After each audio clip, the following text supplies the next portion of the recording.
Gaurav, let's discuss the sectors of cooperation between the two nations.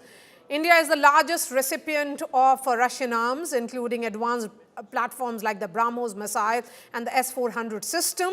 Over 50% of India's military platforms are of Russian origin, and joint production continues under Make in India initiatives when it is about nuclear and energy collaboration, from Soviet-era industrial help to ongoing civil nuclear projects, which is essentially 6 plants in Tamil Nadu, and discounted oil imports. It's the oil issue which has been the sticking point between India and United States. And discounted oil imports, over 40% of India's oil imports come from Russia. That is a figure as of 2024. In terms of trade, the bilateral trade reached $65.7 billion in financial year 24, with ambitious goals to hit $100 billion by 2030.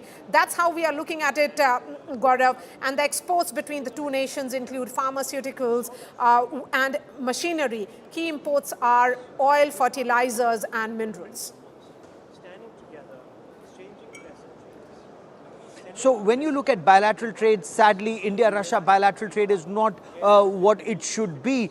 India's imports are more, as you pointed out, it was 40% in 2024, is currently between 32 to 35% in 2025, because there is a little reduction and there are no sanctions on Russian oil. Please keep this in mind. Russian oil, is capped at $60 a barrel. India is, I think, was getting it around $40 or $45 a barrel. So that was where India was, according to the Americans, making a killing and then refining it and exporting it. So India's imports from Russia are much higher. Oil, one part of it, heavy military equipment, the other part of it, whether you talk about, the S-400 system, 39,000 crore rupee deal for 5 S-400 systems. And I believe now India is looking at even more. But India's exports to Russia are very small. And that is where India needs to export a lot more to Russia. That is what India is exploring.